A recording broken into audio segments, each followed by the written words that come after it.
It's looking like today is going to be one of those rapid, short segment kind of videos. I've already experienced my first situational defeat. The first of the 5 bogs is thoroughly flooded, and that looks like a meadow right now, but the reality of it is you're going to be up to your knees in wetness if you go beyond the first 15 feet of the perimeter. So we're going to go in and make an attempt over there in the eye poker stuff, where at least you'll be a little bit more dry, and see if we can find any signs of life in a day that is proving right now to not be doing what the weather app had predicted. And frankly, it is again going to be one of those days where we kind of make do with what we can get done here today. I was going to do Manitow, but this is not a Manitow kind of day, because if this is flooded, walking into Manitow, you can basically step out of the wood line and be up to your nipples in black swampy goodness, and I'm not doing that. So we're going to do this today, and we'll fall back to Manitow tentatively next week, maybe the week after. We'll have to play that by ear based on weather. It has been a wet and frankly weird summer. That is my whine for the day.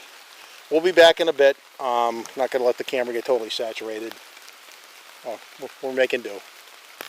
So, I don't know how blurry the camera is because the display is interesting noise, bird, but so the beavers have been busy. This is normally all woods. This is all like floodplain now. So I'm about to get my feet very wet with this. So like I said, the day is taking on a turn that I didn't really care for, but here we are. The weather machine remains a work in progress, so yeah. Second check-in, we'll be back in a bit when there's more of a break in the rain, and I don't feel like it's going to be all kind of a self-defeating thing to try to talk on the camera in the middle of the rain. Alright, so I was going to plan on being a little bit more woodsy, but since we're under a patch of rain, relatively rain-free woods right now, we're down to a basic drizzle. The minute I say that, the freaking rain picks up again. And of course I left the poncho at the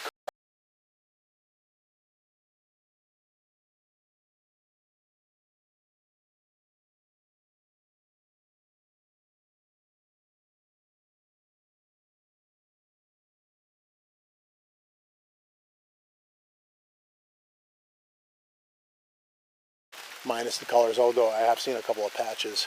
So I got a thing that's bugging me right now, and I'm just going to cover this. It's not really Bigfoot related, but it is outdoorsy related.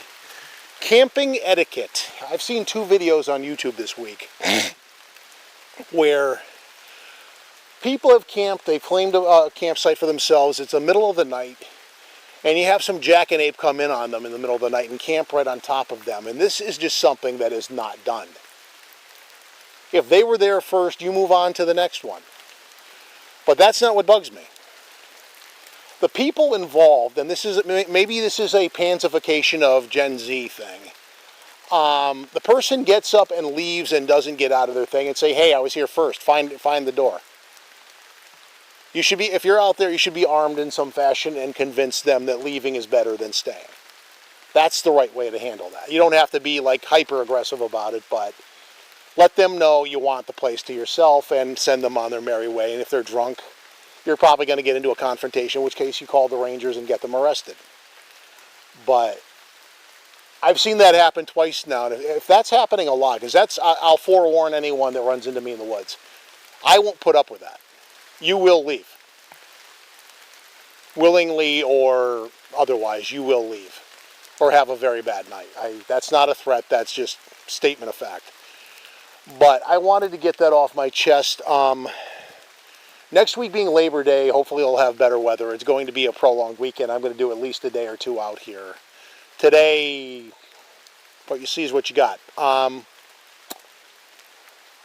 Again, it's going to probably be snippets, but we're going to keep going. We're going to take a look around. So far, whatever made its presence felt 2 weeks ago is being shy today and maybe hunkered down to avoid being in the rain. Go figure. Unlike other idiots who are yapping at the camera in the middle of nowhere. But we're going to get moving and get to the other side of the 5 bogs and see if there's any life there, and we'll keep going. We are nice and soggy at this point. Luckily, it's not too cool, so there's that. But further updates as they come, and we'll be back again in a bit. You know the drill. So we're back. We did have a dry spell for a minute. I should have probably did the cameraing then. We're at this meadow, but if the first bog is soaking wet, this one is going to be the same. It's trying to stop, but it's kind of off and on drizzle right now. It's actually, maybe it's because I got a little soaked, but it's a little chilly now. So definitely not feeling very summery. Just trying to offer some thoughts while I'm out at this point. We're at bog number 4. Bog number 5 is over there. I keep wanting to put the drone in the air, but number one, you've got that low-hanging mountain fog that likes to play havoc with GPS settings, number one. And number two, the wetness is kind of, and the wind is a bit much too. It's like gusty, unpredictable wind too. So we may not be doing the drone today just because it's not ideal.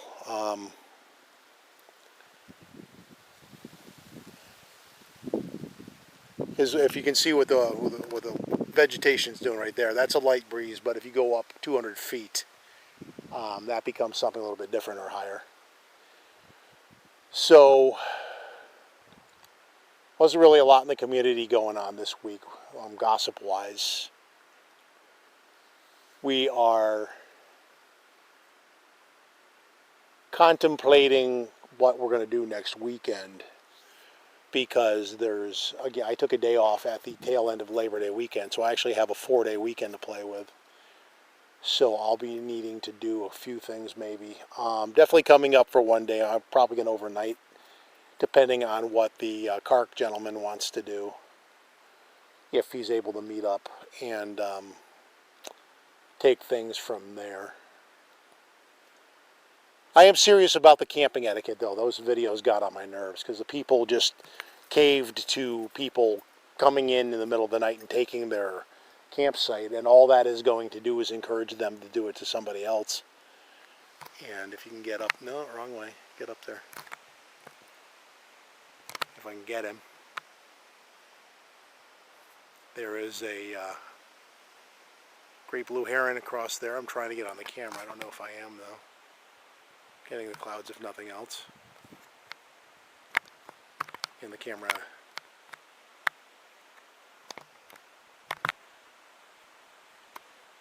He's going over to bog number 6.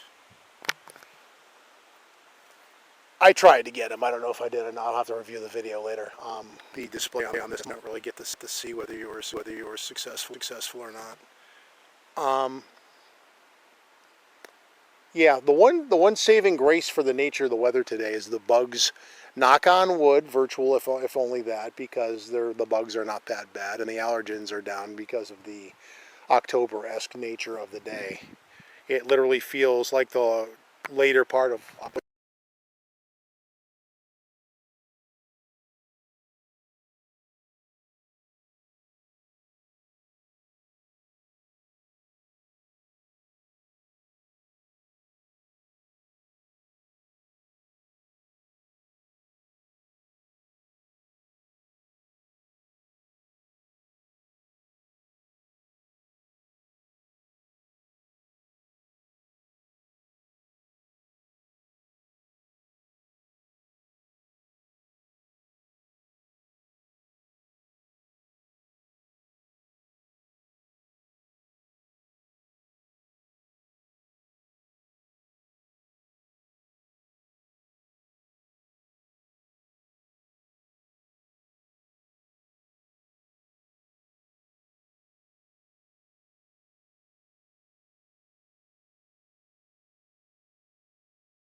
Okay, we're back. The weather seems to be wanting to have a better attitude, so we're going to take a look in here, look for some sign. We're kind of in this kind of stuff. Mossy, extended tree root, soft leaf litter combination, ferny stuff. Fairly Pacific Northwest looking, in my opinion. But also kind of gauging why you're not going to find a lot of tracks in here, because if I look, let me see if I can actually try to show you. So you step there and you make a dent. Where's my foot? And then notice how with all the moisture it kind of springs back into its original shape. So that's kind of what you're up against track wise. But this is also the greater neighborhood where I actually did have a Type A. And I really hate that I'm using BFRO terminology, but that's the standard, I guess. So it is what we go by.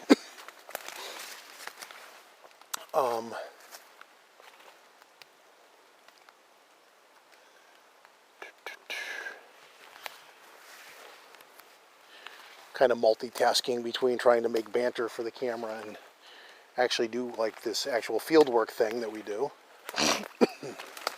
Which, just for the point of clarity, when we're out here, it's not just me talking to the camera. I actually don't always show the field work because it's easier to focus on that than try to do the camera stuff at the same time for points of clarity, because people have made that accusation in the past. But the one exception I had was during the winter when I had that pulsing sound at the Tribog area in Connecticut, which to this day I have no idea what the heck the cause of that was. So as much as I kind of put the woo at arm's length, I do have to say this much. I have encountered weird-ass freaking phenomenon within the woods that cannot be readily explained by things that are understood by mundane, everyday science. And yet the one I'm referring to is actually measurable and all that. So weird shit does happen in the woods. But it's a matter that I don't ascribe it to, per se, Bigfoot in that case, because there was nothing indicating any presence that I could tell that would prove that there was one in the area at the time. And quite frankly, the way it sounded, I was half waiting for the flying saucer to pick up over the trees and fly off, or beam me up and take me for a ride around the moon or some such. And if you're an alien and you're listening, I really would like if you would actually consult on whether I'm willing to make the trip before you actually go and do that. I'm not big on the whole being abducted thing, so let's not do that. Anywho,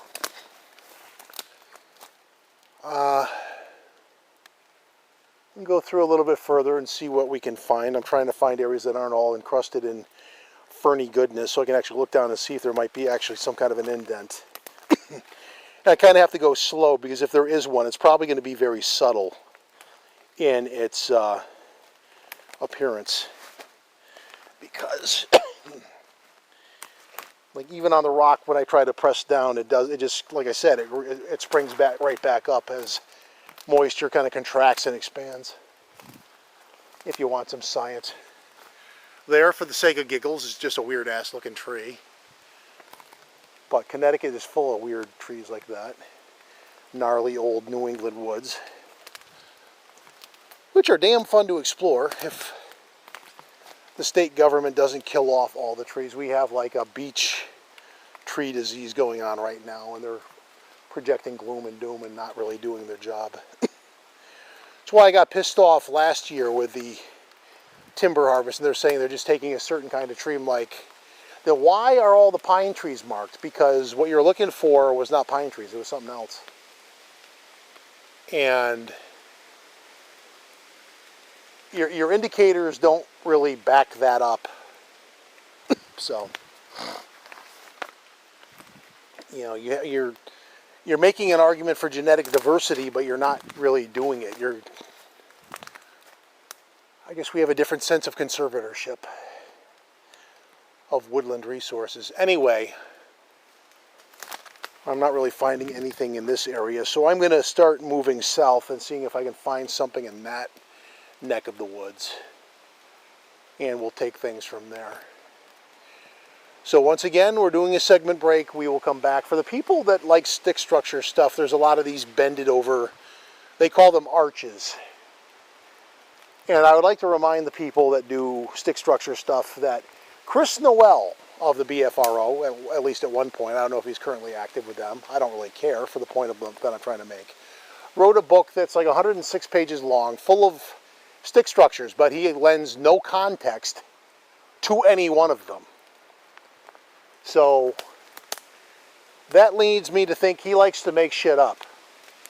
There, I said. Anyway, we're going to take a segment break and we'll be back. I don't want to turn this into a bitch fest about other researchers too much, but there are those out there that probably could do better and up their game. But then again, when I like drag the body kicking and screaming or dead out of the woods, I'll be more in place to say that. So we're going to let you go and we'll come back in a little bit and we'll pick up from there.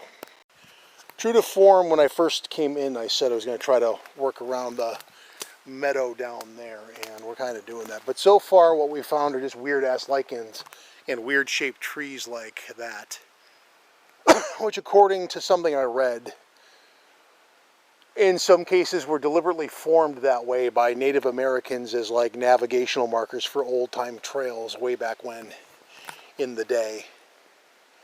Which, if true, is actually kind of fascinating if you think about it.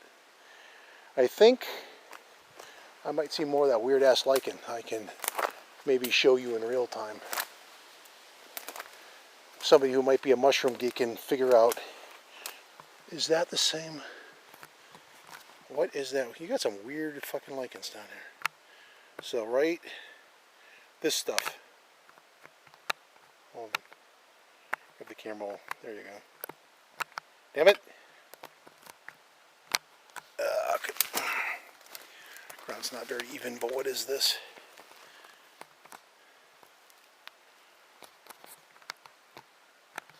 This stuff.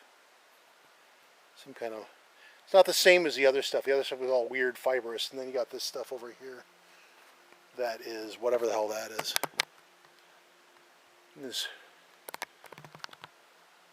This is the tree I was referring to. If that is the truth of why they're bent like that, that's kind of interesting, but kind of makes you wonder about all the other weird things that you run into in the woods. Like, that's a weird ass tree. Hold on. No. Zoom, that thing. That little briar mess right there.